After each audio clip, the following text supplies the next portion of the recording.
Hola, mi nombre es Kimberly Burgos y en esta ocasión hablaremos de los géneros de opinión. Esto es para la materia Géneros Periodísticos 3 de la Universidad Fermín Toro, aula Saya A. En primer lugar, hablemos de la definición de géneros de opinión.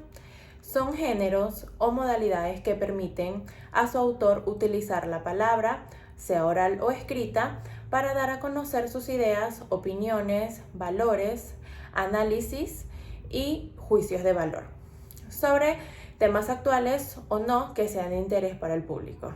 Se puede señalar varios géneros dentro del periodismo de opinión, como lo son el editorial, el artículo, la crónica, la mancheta, la columna y el comentario. El editorial.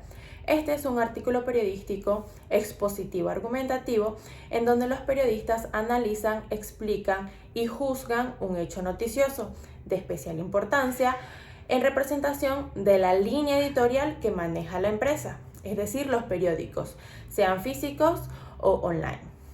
Podemos caracterizarlos de la siguiente forma. En primer lugar, define la línea editorial de la publicación. En segundo lugar, tenemos que el enfoque sustancial es completamente la opinión y la información, si es que existe, queda a un segundo plano. Estos textos mayormente no son firmados por ningún autor. El editorial carece de una estructura fija, pero siempre contiene lo que son títulos, una primera parte que enuncia y recuerda el tema, una segunda parte en la que se desarrolla el análisis y se interpretan los hechos, y una tercera parte donde se presenta una postura o una opinión concreta, o un cierre o conclusión. Existen varios tipos de editorial, como lo son los explicativos, los de tesis u opinión, los informativos, los interpretativos y los de acción. El artículo.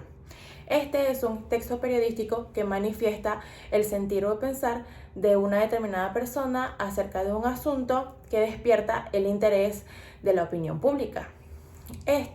A diferencia del editorial, se caracteriza principalmente porque sí es firmado por el autor. Se extraen conclusiones razonadas y orientan al lector a adoptar un determinado criterio. También podemos recalcar que sintetizan los fenómenos, hallan su esencia y los relacionan entre sí. También analizan, comentan y enjuician determinado hecho o problema. A diferencia grande de la editorial, sí representa una estructura fija, que es título, tesis, argumentación en favor o en contra y una conclusión.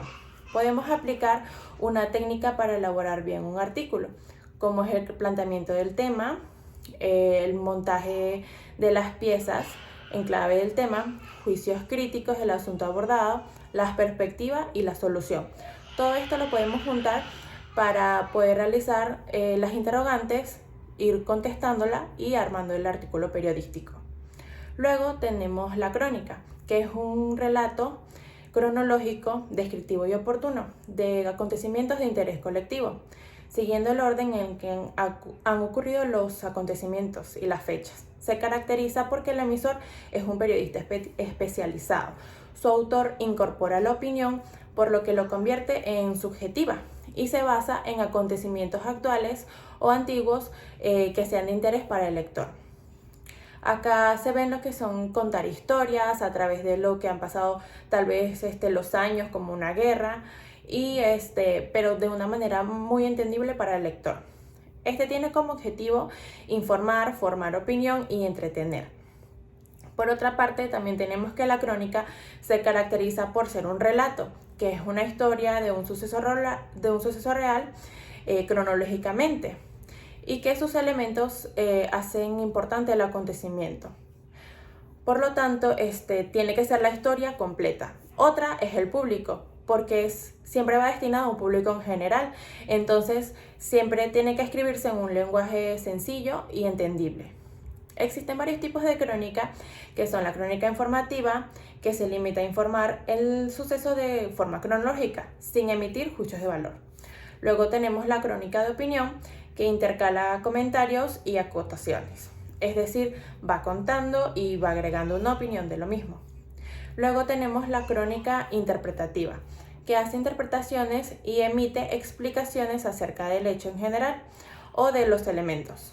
Es decir, va contando una parte de la historia, explica el porqué de cada parte. La mancheta. Este es un género utilizado en los medios impresos, que es una expresión de una opinión en palabras reducidas a una oración o frase. Se caracteriza porque nace de la información más relevante del día, es corta y sencilla, tiene humor negro, ironía y sarcasmo. Entre sus funciones están sintetizar la función editorial, despertar el interés de los lectores y aumentar la información. La columna. Este es un texto claro y directo de ideas u opiniones de un periodista con conocimientos sobre uno o más temas de actualidad. Se caracteriza porque siempre tiene un autor fijo, es decir, un autor permanente. La periodicidad que digamos que es diario, semanal o mensual, pero siempre es una fecha fija. Es de carácter personal, aborda temas y enfoques habituales, tiene un estilo uniforme y un espacio fijo en el periódico. Entre sus funciones está crear juicios, persuadir la opinión y generar críticas. Su estructura es generalmente libre, aunque presenta el tradicional esquema de entrada, desarrollo y conclusión. Por último, tenemos el comentario, que es un género que expresa una explicación o exposición de la opinión sobre un tema determinado. Como lo dice su mismo nombre, comenta sobre algún tema específico que sea importante y que tenga un mínimo o gran impacto ante la sociedad. Se caracteriza por ser breve, por tener la opinión del articulista, por ser de algún tema de actualidad y que incita a la reflexión. Su finalidad siempre es valorativa, orientadora y de entretenimiento. Sus funciones están generar opiniones de los lectores, entretener y la evasión de los hechos. En cuanto al esquema del comentario, lo importante es cuidar el comienzo y el fin del mismo. Esto sería todo. Muchas gracias.